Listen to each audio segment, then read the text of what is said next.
Alors le Zohar de ce matin, la tzlachat Amram ber Mesoudi, lo nishmat Aisha, Mesoudi badona. Vaishlach Yaakov malachim, et Yaakov envoya des anges. Amar Rabbi Abba, vichi amai itar iou le gabed Esav. Pourquoi il s'est réveillé comme ça, Yaakov? Ça veut dire, alors on explique. Yaakov, il se sauve de la maison. Son frère veut le tuer. 22 ans, il se trouve à Haran. Il n'a pas de nouvelles de son frère, ni son frère. Son frère, il sait qu'il est à la Haran, mais il ne sait pas qu'est-ce qui se passe avec lui. Il retourne. Qu'est-ce qu'il fait? Vaishlach Yaakov malachim el Esav achiv. Il envoie des messagers à Esav. Comment ça va, mon frère Esav? Ça va? Tu sais, je suis en train de retourner en Israël. Je vais rentrer, je vais voir mes parents. Je vais voir Yitzhak, je vais voir Rivka, ma mère. Okay? Rabbi Abba dit, qu'est-ce que tu es en train de réveiller le lion? La Gemara dit, le Midrash dit, c'est comme si quelqu'un passe dans la route, et sur la route, il voit un lion dormir. Il va lui chatouiller l'oreille. Hé, tu dors ou tu mords?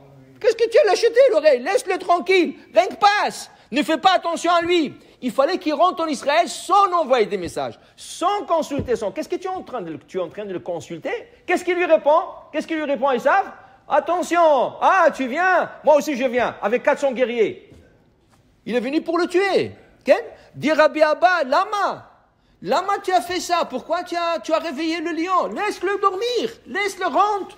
Il sait pas lui, il sait pas. Après, il va trouver, c'est trop tard, tu vas être déjà installé. Mais rentre d'abord. Dit Rabbi Abba, pourquoi? Il dit, parce que Yaakov, il a peur. De quoi il a peur? Il dit, Chaïsh, le kara de Abba, ou le olam lo argiskame. Esav n'a jamais énervé son père Yitzhak. Esav, il dit ici, il avait le srout de Kibbutz Avaim. Il avait ce mérite de respecter son père, okay? Et pour ce mérite, Yaakov, il a peur de lui. Et tu sais qu'est-ce que c'est Yaakov? C'est un patriarche. Tu sais combien de mitzvot Yaakov il faisait par jour? Et par les 22 ans, il a un paquet de mitzvot. Il a peur d'une mitzvah. Le respect de parents que Esav faisait pendant son absence et même quand il était là. Qui c'est qui cuisinait pour Yitzhak? Pas Rivka, c'est Esav. Esav, il préparait le manger de son père. Et la Gemara dit que Rabban Gamliel disait, moi je n'arrive pas à la moitié de Kibbutz Avaim qu'il a celui-là. Pourquoi? Quand il cuisinait pour son père, pour servir son père, il enlevait les habits, parce que vous savez, les habits, ils prennent l'odeur de la cuisine, okay? Il allait changer les habits pour servir son père. Il a dit, je ne peux pas servir mon père avec cette odeur que j'ai. Quel Kibbutz Avaim, extraordinaire. Et c'est pour ça que son père veut lui donner les brachot. Et Yitzhak, et Esav. Il aimait ça parce que et Yaakov, il a peur de ce mérite. Pendant 22 ans, Yaakov n'avait pas la chance de respecter son père. Regardez quelque chose qui nous dit le Midrash extraordinaire. 3 tzadikim. Yaakov, Yosef et Moshe Rabbeinu. Yaakov Avinu, Yosef Hatzadik et Moshe Rabbeinu. Chacun de 3 est différent. Pourquoi? Yaakov, il est rentré en Israël après son décès, corps et os. Ça veut dire que son corps et les ossements de Yaakov sont enterrés en Israël, Bemarat Marpella, comme il demande à son fils Yosef, je te supplie, je te fais jurer, ne m'enterre pas ici dans ce pays d'Égypte. Moi, je vais aller en Israël dans le caveau que j'ai acheté de mon frère Esav. Et Yosef, il a fait la volonté de son père, il a emmené son corps avec les ossements, il a enterré à Marpella. Yosef, il fait la même chose, mais il ne peut pas. Ses frères, ils sont déjà, ça commence l'esclavage.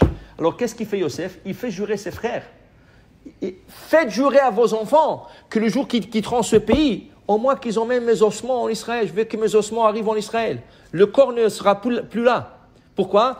210 ans plus tard. L'esclavage a duré 210 ans. Okay? Le corps ne sera plus là. Mais les ossements, ils sont là. Il a fait jurer à ses frères. Faites-moi. Alors la Torah dit, Vetatzmot Yosef, et les ossements de Yosef, et Elou Bene Israël, Mitzrayim. Les enfants d'Israël ont monté. Alors son corps n'est pas rentré. La chair. Mais les os, oui. Et Moshe Rabbeinu n'a pas eu le mérite, ni corps, ni os, rien. Il a été enterré en dehors, de l'autre côté du Jourdain. Dit le Midrash, pourquoi? Vient le Hanaf Yosef, un des commentateurs du Midrash, dit comme ça. Regarde le corps humain, la Gemara nous explique dans Masechet Nida, tout ce qui est rouge dans ton corps, ça vient de ta mère.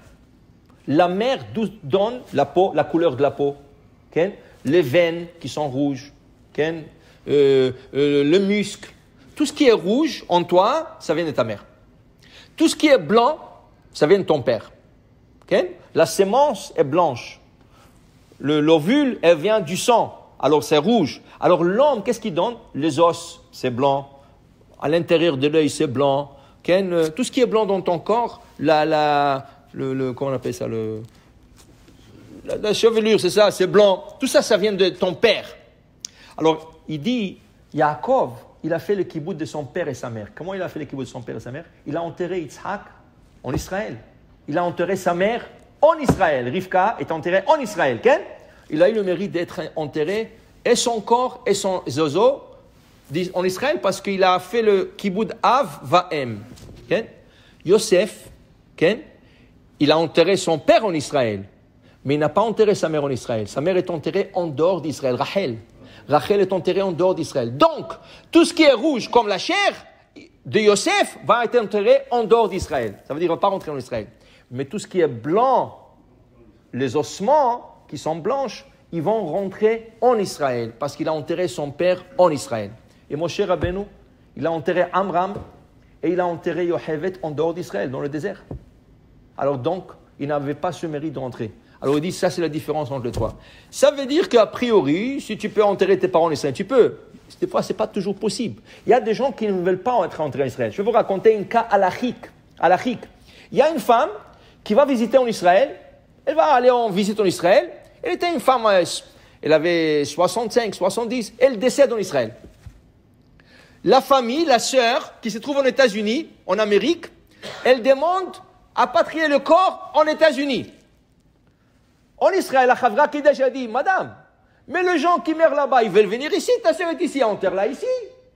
Ils l'ont enterré. Il dit, ma pitom, quoi, tu vas renvoyer le corps de ta sœur là-bas? Elle a fait une pétition au Beddin de Jérusalem. Il y avait à l'époque Ravadia Yosef. Elle a dit qu'ils ont acheté la famille, le père, la mère, le sœur, le frère, ils ont acheté une chelka, un terrain, et le père, la mère, deux frères, une sœur sont déjà enterrés là-bas. Et elle aussi, elle a sa part là-bas, elle a son terrain là-bas. Alors elle a dit, pourquoi elle veut la patrier? Parce que elle veut qu'elle soit enterrée dans chelka, dans la place de famille. Okay? Le Ravadia Yosef a dit non. Parce que si ta sœur savait l'importance d'être enterrée en Israël, elle aussi, elle aurait demandé de rester ici.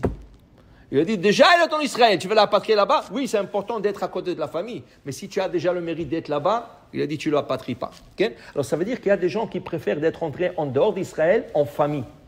Ah, tu as le père, la mère, des fois, il y a des frères, des sœurs. Ça, c'est différent. Mais si déjà quelqu'un il a eu le mérite d'aller en Israël, ou il peut aller en Israël, c'est sûr que c'est le plus grand mérite après 120 ans. Amen ve amen.